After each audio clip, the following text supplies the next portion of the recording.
जय श्री राधे कृष्ण। आप सभी का स्वागत है आपके अपने YouTube चैनल कथा सुख में।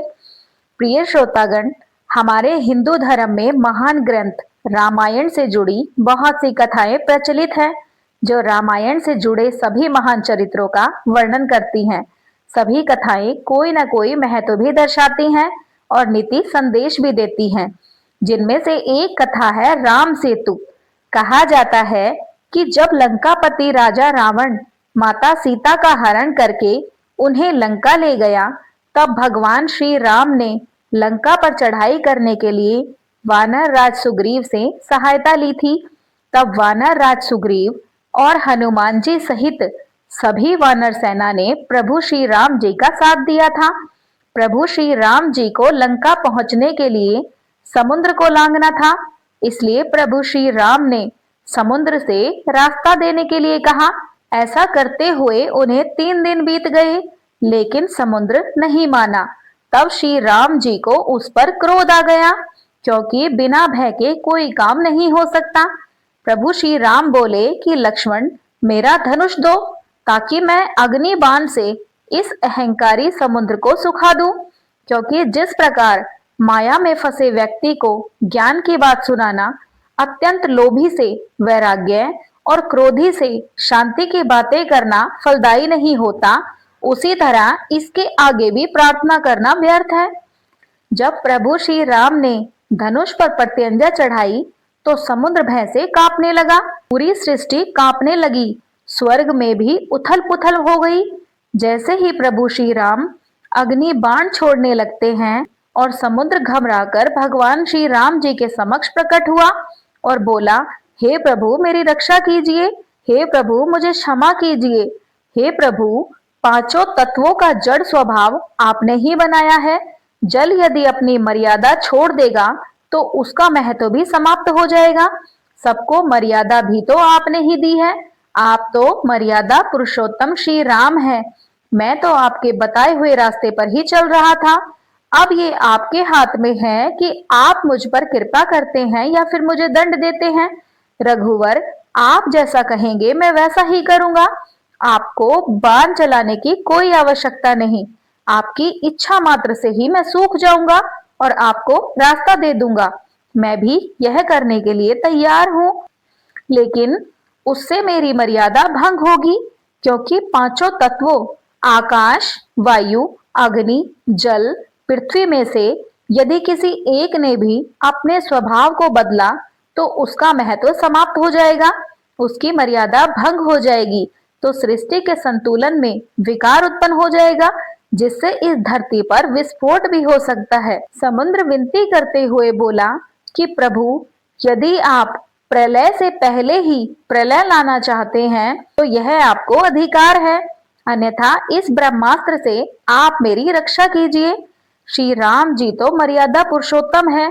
उन्होंने उस समय समुद्र की विनती को सुना। जब समुद्र ने प्रभु श्री राम को तात कहकर पुकारा, तो लक्ष्मण सहित सभी वानर सेना मुस्कुराने लगे, क्योंकि वे भी जानते थे कि प्रभु श्री राम जी का हृदय बहुत कोमल है। वे बहुत दयालु हैं, क्योंकि उन्हें बहुत ही जल्दी दया आ जाती है और वे शांत हो जाते हैं। प्रभु श्री राम समुद्र की इस विनम्र विनती से प्रसन्न हो गए और समुद्र पार करने का उनसे उपाय पूछने लगे। प्रभु बोले कि हम तुम्हारी मर्यादा भंग नहीं होने देंगे, परंतु कृपया करके हमें समुद्र पार करने का कोई दूसरा उपाय बताएं।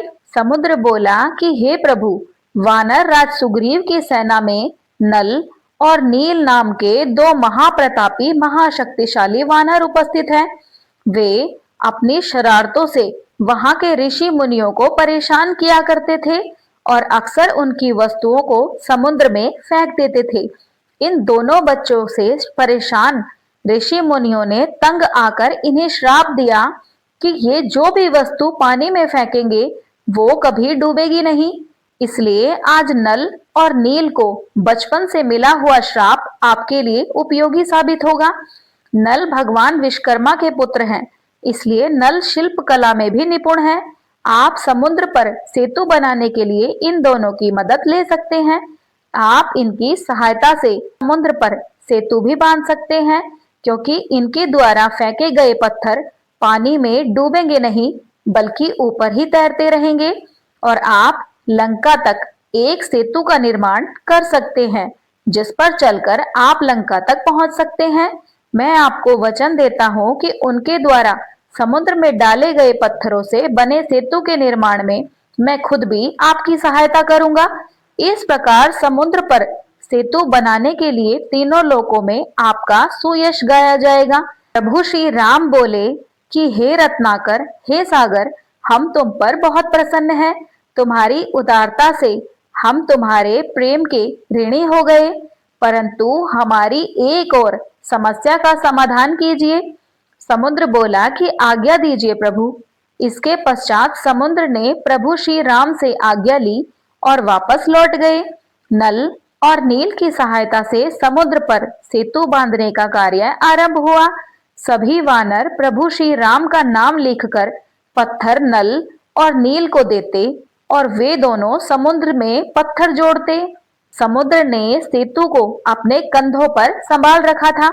कहा जाता है कि यह सेतु 100 योजन लंबा और 10 योजन चौड़ा था, पर विशाल राम सेतु 5 दिनों में ही बनकर तैयार हो गया। राम सेतु बनाने में सभी ने अपना योगदान दिया, जिसमें एक छोटी सी गिलहरी भी प्रभु श्री राम जी की भक्ति और सेवा में अपना योगदान दे रही थी, पुल के निर्माण में सहायता कर रही थी। वह छोटी सी गिलहरी बार बार अपने शरीर पर बालू लपेटकर उस बालू को पुल पर गिराती थी और प्रभु श्री राम उसे ऐसा करते देख रहे थे। उन्होंने हनुमान जी से कहा कि हनुमान, वो समुद्र के तट पर जो छोटी सी गिलहरी है, जरा उसे मेरे पास लेकर आओ। हनुमान जी उस गिलहरी को प्रभु श्री राम जी के पास लेकर आते हैं। प्रभु श्री राम उस गिलहरी से कहते हैं कि तुम नन्ही सी जीव इस सेतु पर क्या कर रही हो? तुमको भय नहीं लगता कि तुम वानरों के पैरों के नीचे आ सकती हो, या कोई वृक्ष या शिलाखंड तुम्हारे ऊपर गिर सकता है? अब गिलहरी बोली कि प्रभु, आपकी सेवकों के पैरों के नीचे मेरी मृत्यु हो जाए, यह तो मेरा सौभाग्य है। मैं तो सेतु बनाने के कार्य में प्रभु थोड़ी सी सहायता कर रही थी। सेतु में बहुत बड़े बड़े शिलाखंड और वृक्ष लगाए जा रहे हैं। ऊंची नीची भूमि पर चलने से आपको कष्ट होगा। यह सोचकर मैं सेतु के छोटे छोटे गड्ढों में रेत भर देने का प्रयत्न कर रही थी। गिलहरी की स्नेह भरी कोमल बातों को सुनकर भगवान श्री राम प्रसन्न हो गए। उन्होंने अपने बाएं हाथ पर गिलहरी को बिठा लिया। जगत पालन प्रभु श्री राम जी ने उसे वह आसन दिया जो किसी भक्त को भी प्राप्त नहीं होता। कहते हैं कि इस सेवा भाव को देखकर श्री राम जी ने गिलहरी की पीठ पर स्नेह से अपना हाथ फिराया। तभी से गिलहरी की पीठ पर प्रभु श्री राम की उंगलियों के चिन्ह स्वरूप में 3 श्वेत रेखाएं बन गई। प्रभु श्री राम जी का चरित्र ऐसा ही है। हर कोई प्रभु श्री राम जी की राम भक्ति में लीन हो जाता है। प्रभु श्री राम जी करुणा के अवतार हैं। वे अपने भक्तों पर अथाह प्रेम न्यौछावर कर देते हैं। कहते हैं कि प्रभु श्री राम जी का नाम लेने से ही सारे काम सिद्ध हो जाते हैं। पौराणिक युग में कई ऐसे भक्त थे जिनके लिए भगवान स्वयं धरती पर उतरते थे और उन्हें अपना आशीष देकर स्वयं को गर्वित मानते थे। ऐसी ही एक भक्त थी शबरी। ये भील समुदाय के शबर जाति से संबंध रखती थी, इसलिए इसी कारण कालांतर में उसका नाम शबरी हुआ। इनके पिता भीलों के मुखिया थे।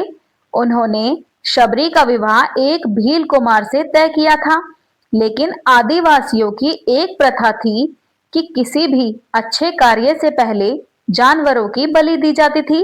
इस प्रथा को पूरा करने के लिए शबरी के पिता शबरी के विवाह से एक दिन पूर्व 100 भेड़ बकरियां लेकर आए। तब शबरी ने पिता से पूछा कि पिताजी, इतनी सारी भेड़ बकरियां आप क्यों लाए हो? शबरी के पिता ने कहा कि बिटिया, यह हम भीलों की एक प्रथा है, जिसके अनुसार कल प्रातः तुम्हें विवाह की विधि शुरू करने से पूर्व इन सभी भेड़ बकरियों की बलि दी जाएगी। वे बोले कि मुझे तुम्हारे विवाह के लिए बहुत काम है, मैं अभी आता हूँ। पिता की यह बात सुनकर शबरी बोली कि माँ, यह कैसी परंपरा है जिसके कारण बेजुबान और निर्दोष जानवरों की हत्या की जाती है? माता बोली कि बेटी, यह प्रथा शुरू से ही चली आ रही है। मेरे विवाह के समय में भी ऐसा ही हुआ था। इस प्रथा के बारे में सुन शबरी को बहुत दुख हुआ। वो पूरी रात उन भेड़ बकरियों के पास बैठी रही और उनसे बातें करती रही।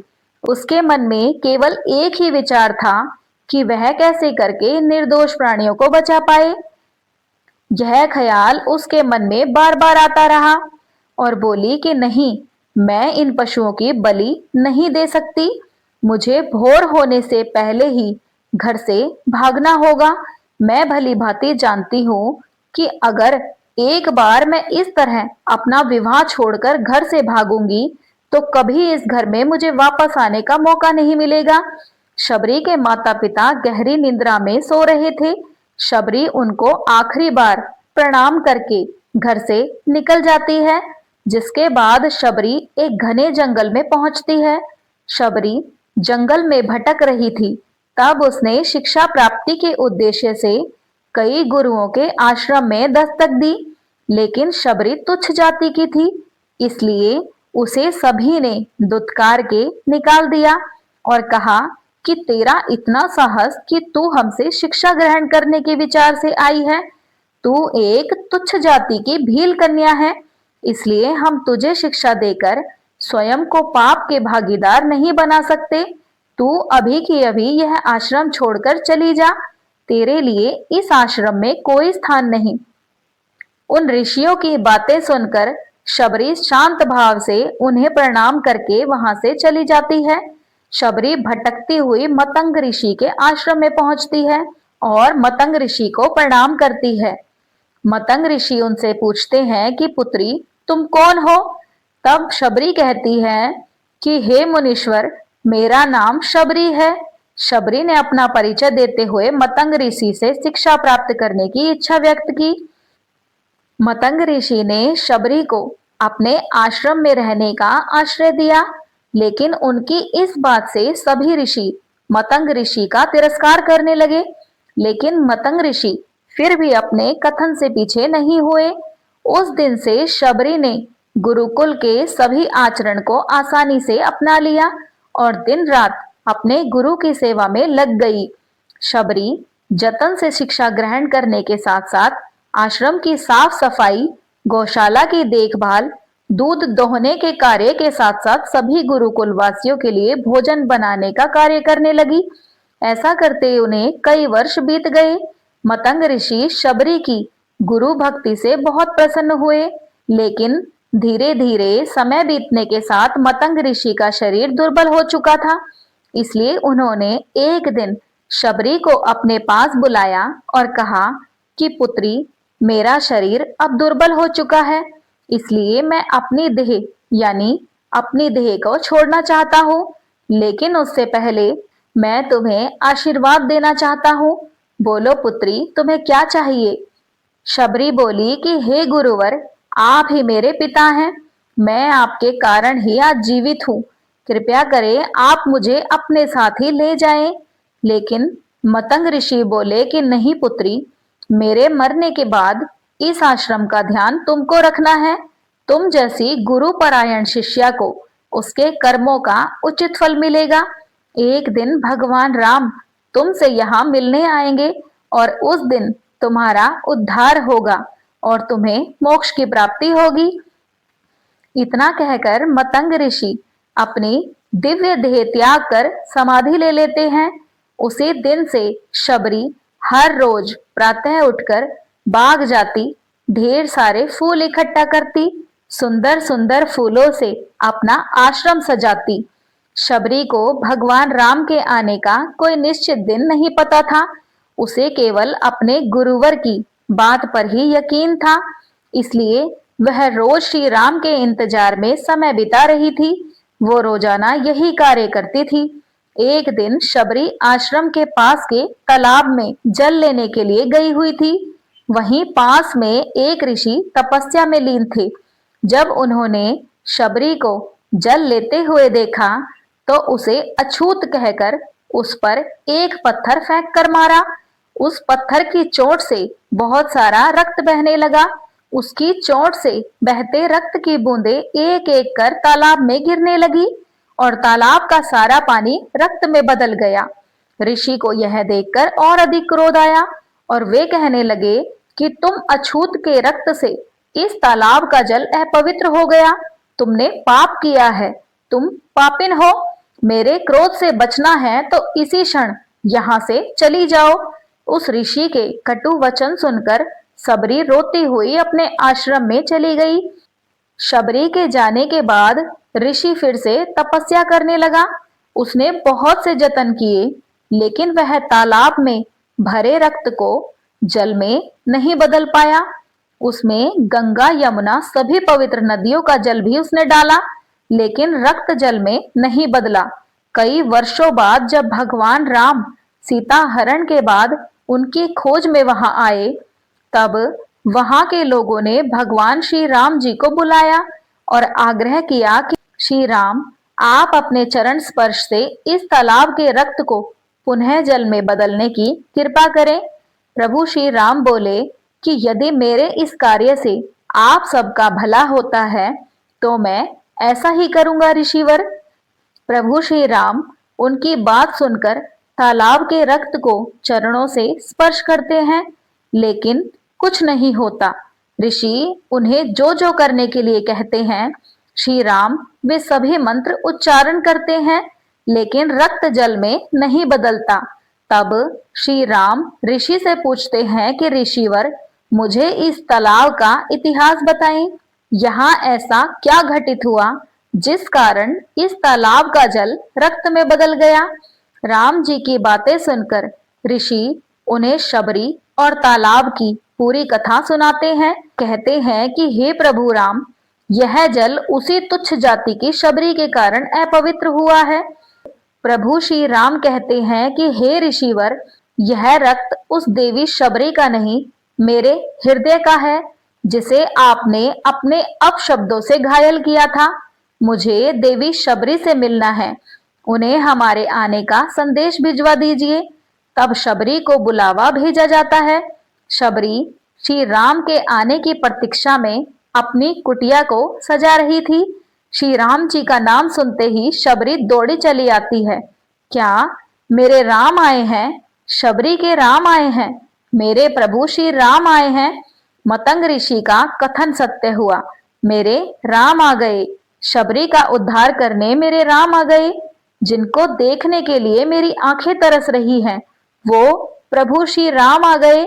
ये सभी बातें दोहराती हुई शबरी तालाब के जल के पास पहुंचती है और शबरी के पैरों की धूल जैसे ही तालाब में जाती है, तालाब का सारा रक्त जल में बदल जाता है। तब यह देखकर भगवान राम कहते हैं कि देखिए ऋषिवर, आपके कहने पर मैंने सब किया, लेकिन यह रक्त भक्त शबरी के पैरों की धूल से जल में बदल गया। श्री राम जी की बातें सुनकर ऋषिवर को अपने कथन पर बहुत ग्लानि हुई। शबरी जैसे ही भगवान राम को देखती है, उनके चरणों को पकड़ लेती है और अपने साथ आश्रम लाती है। उस दिन भी शबरी रोज की तरह सुबह से अपना आश्रम फूलों से सजाती है और बाग में से चुन चुन कर सबसे मीठे बेर प्रभु श्री राम जी के लिए चुनती है और उन्हें चखती है कि कहीं वे खट्टे तो नहीं। पूरे उत्साह के साथ अपने प्रभु श्री राम जी का वह स्वागत करती है और बड़े प्रेम से उन्हें अपने झूठे बेर परोस देती है। हे प्रभु, ये मीठे बेर मैं आपके लिए बाग से लाई थी, आप ये ग्रहण कीजिए। मैं आपके लिए जल लाती हूँ। भगवान श्री राम प्रेम से बेर खाने के लिए उठाते हैं, तब लक्ष्मण उन्हें रोक देते हैं। भैया, ये बेर झूठे हैं, इन्होंने ये सभी बेर चखकर आपको दिए हैं। तब प्रभु श्री राम कहते हैं कि लक्ष्मण, ये बेर सबसे मीठे और सबसे स्वादिष्ट हैं, क्योंकि इनमें माता शबरी का प्रेम है। इतना कहकर भगवान राम प्यार से बेरों को खाने लगे। भगवान ने जाते हुए शबरी माई से कहा कि माँ, आप मुझसे जो चाहे वो मांग सकती हैं। शबरी कहती है कि प्रभु, मतंग ऋषि के कहने पर मैं आज तक सिर्फ आपके दर्शन के लिए ही जी रही थी। अब आप मुझे मोक्ष प्रदान कीजिए। मैं अपना शरीर आपके चरणों में त्यागना चाहती हूँ।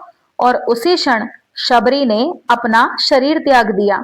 भगवान राम ने अपने हाथों से उनका अंतिम संस्कार किया और माता सीता की खोज में आगे बढ़ गए। इस तरह से ऋषि मतंग की बात सच साबित हुई और माता शबरी को भगवान राम के दर्शन भी हुए। तभी से भगवान राम को शबरी के राम भी कहा जाने लगा। यदि आज की कथा ने आपके हृदय को छू लिया हो तो कृपया इसे लाइक, शेयर, सब्सक्राइब करना न भूलें। आप सभी सुखी व स्वस्थ रहें। प्रभु श्री राम जी की कृपा आप सभी पर बनी रहे। तो प्रेम से बोलिए जय श्री राम। धन्यवाद।